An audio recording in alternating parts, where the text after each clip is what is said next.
नमस्कार, मैं हूं संजीत और इस वक्त मैं मौजूद हूं हाजीपुर विधानसभा क्षेत्र में।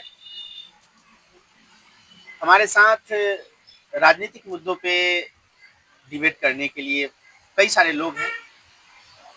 उनमें से एक हमारे साथ अभी है वर्तमान में। क्या नाम है आपका? अजय कुमार। अजय कुमार जी। मेरा सवाल आपसे यह है कि हमारा नेता कैसा होना चाहिए हाजीपुर के लिए? हाजीपुर का नेता कैसा होना चाहिए? क्योंकि पिछले 40 साल से आप देखते आ रहे हैं, तमाम नेता आए और सबकी अपनी अपनी पहचान थी। आज जो वर्तमान परिवेश में जो नेता हमारे बीच में है, वो किस तरह के नेता हैं? उनकी एक एक पहचान आप बताइए। सबसे पहले मीडिया भाइयों को नमस्ते। हमारे ग्रामीण जो लोग हमारे साथ बैठे हुए हैं, हमारे साथ जो बैठे हुए हैं उन सबों को नमस्ते, गुड मॉर्निंग। आपका कहना था 40 साल चुनाव के बारे में। अभी तक जो हमने देखा है कि इस इलेक्शन में जिनका जिनका नाम आ रहा है, चाहे वो राजद हो, भाजपा हो, जनसुराज हो या एवं प्रकार से किसी पार्टी का हो, गठबंधन, महागठबंधन, सबका, लेकिन अभी तक जो हमारे यहाँ विधायक हुए, जितने भी विधायक हुए, वह सभी विधायक पार्टी के नाम से जाना जा रहा है। चाहे वह 10 साल से हो, 15 साल से हो, आज उनको अलग कर दिया जाए, अवधेश सिंह को अभी अलग कर दिया जाए, उनकी कोई पहचान नहीं बचेगी। सिर्फ वो पार्टी के नाम से पहचाने जा रहे हैं, जाने जा रहे हैं।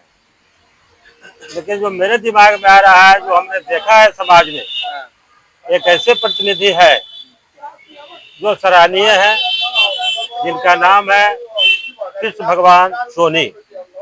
ये कैसे सराहनीय है? सराहनीय इसलिए है कि बिना कोई पार्टी का, बिना कोई दल का, जो उन्होंने अभी तक समाज का जो सेवा किया है, चाहे वो शिक्षा के क्षेत्र में हो, मेडिकल के क्षेत्र में हो, बच्चे की पढ़ाई की व्यवस्था के बारे में हो, अभी तक वो लगे हुए रहते हैं। जो उनकी निजी पहचान अलग बना रहा है, उनका पहचान अलग हो रहा है। निजी पहचान कैसे?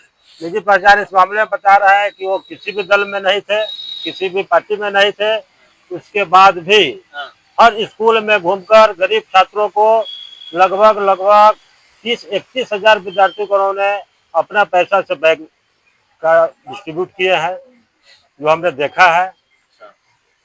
मेडिकल के क्षेत्र में भी जब पता चलता है उनको कि फलाना आदमी गरीब है और वो हॉस्पिटल में है, एक्सीडेंट कर गया है, तो वहाँ भी वो दवा पानी की व्यवस्था करवाते हैं। डॉक्टर को कहते हैं कि इसकी इलाज सही से होना चाहिए। इस सब लाइन में हमने देखा है। एक बार की बात है कि जब अपने वैशाली जिला में केंद्रीय विद्यालय की कमी खल रही थी, तो कृष्ण कुमार सोनी डीएम से मिले और बताए कि हमारे यहाँ केंद्रीय विद्यालय की व्यवस्था होना चाहिए।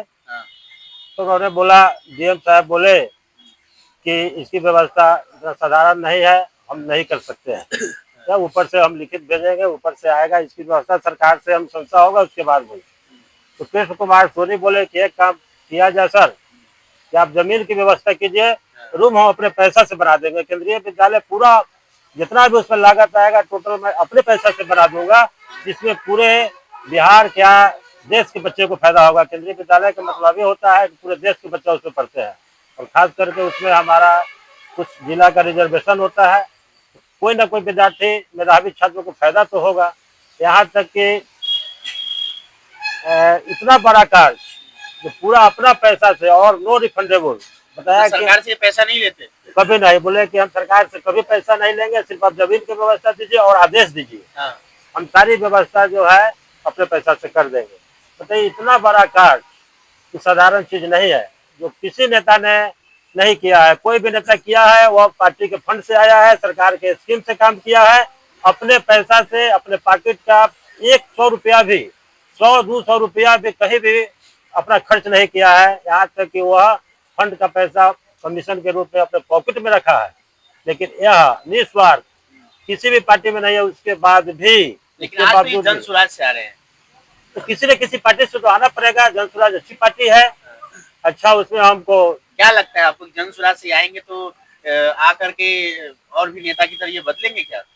नहीं, जो आदमी अपने पैसा से अपने बल पर आज 30 वर्षों से समाज की सेवा में मैंने अग्रसर है, वह शायद हमको लगता है कि किसी पार्टी के साथ आने के बाद भी वह नहीं बदलेंगे, इसकी विकास की गति बढ़ेगा, ऐसा लग रहा है। आपने कहा कि कृष्ण भगवान सोनी की छवि पहले से बनी हुई है, वो पहले से शिक्षा के क्षेत्र में और कई हॉस्पिटल मतलब इलाज के क्षेत्र में कई हॉस्पिटल वगैरह के लेकर के या और भी कई सारे मामले में जनता का सेवा करते आए हैं। इनके पहले जो लोग रहते थे इनके परिवार में, तो पूर्वजों भी करते आए हैं। लेकिन सवाल ये उठता है कि जो वर्तमान विधायक है या कृष्ण कुमार चौरसिया, ये क्या नाम है उनका, देव कुमार चौरसिया हैं और भी तमाम नेता हैं, इनकी भी छवि तो लगभग उनसे मतलब उनके आसपास या उनसे बेहतर आप ये कह सकते हैं, इनकी भी छवि तो बेहतर है, ये भी तो जाने जाते हैं, तो फिर इनको क्यों नहीं चुनेंगे? देखिए उनकी छवि पार्टी के नाम पर है, उनका कोई पर्सनल अपना छवि जो है कोई खास नहीं है, पार्टी के नाम पर छवि है। पार्टी की जिसको भी टिकट दे दे ऑटोमेटिक है, जात पात के यहाँ वोटिंग होता है, लोग आ जाएंगे जात पात के नाम पर। उनका अपना कोई पर्सनल छवि नहीं है और इनका तो पर्सनल छवि कृष्ण कुमार सोनी का पर्सनल छवि अपनी छवि है जो दिखाई देता है। हम तो देखे 1990-92 में हमने देखा है कि हाजीपुर में एक छात्रावास की व्यवस्था 1990 या 92 में किए थे। आज से 30-32 वर्ष पहले की बात है, छात्रावास की व्यवस्था किए थे। कहाँ पे व्यवस्था हुआ था?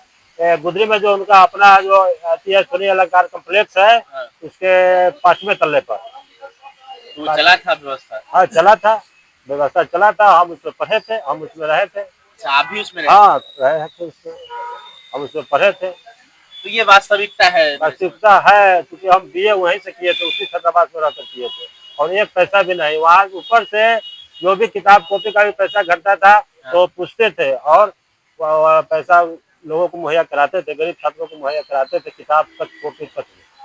तो क्या लगता है आपको कि पिछले 40 साल में जो हमारे हाजीपुर में जो नेता आए विधानसभा क्षेत्र में, जो विधायक आए, इन लोगों ने इस तरह की कोई व्यवस्था कायम नहीं की? अभी तक तो कहीं कोई व्यवस्था काम नहीं की है। जो भी व्यवस्था आया है वो पार्टी के फंड से आया है, सरकार के फंड से आया है, अपना निजी पर्सनल कहीं भी कोई काम दिखाई नहीं दे रहा है। आज हाजीपुर पूरे शहर त्रस्त है, यदि थोड़ा सा भी बारिश हो जाए त्रस्त हो जाए। हम देखना चाहते हैं वैसे नेता को कि अपने पैसा से आके यदि 10 टेलर यदि छाई गिरा दे, गली गली में पानी लगी हुई है। आज भी हम आ रहे हैं तो हमारी गाड़ी का इंजन डूब गया है, गली गली में पानी लगा हुआ है। यदि अपने पॉकेट से बहुत कमाया है, 15 साल 20 साल से वह विधायक है, मंत्री है, नेता है, कहाँ कोई आया है पार्टी के आने के लिए कि अपने पॉकेट से आके 2 ट्रैक्टर छाई गिरा दे और गली गली में छाई गिरा दे, जिससे लोगों को आने जाने का सुविधा हो। हमारा हॉस्पिटल बंद हो गया, हमारा बाजार जाना बंद हो गया, हमारे बच्चे को स्कूल जाना बंद हो गया। बहुत माने हम लोग स्थिति में है कि कोई रास्ता नहीं हम लोग को वहाँ निकलने का शहर में। आप ऐसा कहते हैं, लेकिन जो वर्तमान विधायक है उनके पास बहुत सारा पैसा भी अभी आया है, जिससे वो हाजीपुर के विकास में लगे हैं। कई सारे जगहों पर उन्होंने सिस्टम बनवाया है कि पानी को खींच करके और प्यूरिफाई करके फिर पानी पब्लिक तक सप्लाई करें। कई बार हम देख लिए, एक बार लगभग 2010-11 की बात है, हॉस्पिटल हमने देखा था हाजीपुर जंक्शन पर बहुत बड़ी बैनर लगी हुई थी, उसमें लिखा हुआ था अब होगा हाजीपुर चकाचक, ऐसा लिखा हुआ था। हमने उस बोर्ड को पढ़ा था, उस बैनर को पढ़ा था, हाजीपुर जंक्शन पर लगा था अब होगा हाजीपुर चकाचक। लेकिन उसके बाद स्थिति माने बहुत दयनीय हो गया। हाजीपुर क्या है, जहाँ पर 38 जिला में इसका 38वां भी स्थान नहीं है। हाजीपुर एक ऐसा डिस्ट्रिक्ट शहर है, 38 को जिला में इसका 38वां स्थान होगा। इतना गंदा शहर, इतना घटिया शहर, जहाँ रोड की व्यवस्था नहीं, कोई व्यवस्था नहीं हो, पूरे जिला के सबसे निचले स्तर पर यह वैशाली जिला का आपका मुख्यालय है हाजीपुर। तो आपने कहा कि सभी का आपने पहचान बताया, आपके हिसाब से इस बार के जो विधायक कौन होने चाहिए? वह जो वादा करके मुकर जाते हैं या वह व्यक्ति जो पहले से कार्य करते आ रहे हैं, जिनको वादा करने की आवश्यकता ही नहीं पड़ रही है जनता से? ऐसा लग रहा है कि अब हम लोगों को सोचने का समय अभी आया है। इसमें कृष्ण कुमार सोनी खड़े उतर रहे हैं और बहुत खुशी की बात है कि जन स्वराज पार्टी से आ रहे हैं। जन स्वराज पार्टी में हमको कुछ दिखाई दे रहा है, भविष्य दिखाई दे रहा है, इसे उसी पार्टी से वो आ रहे हैं, इसलिए इसमें 4 चांद लगने की संभावना है कृष्ण कुमार सोनी।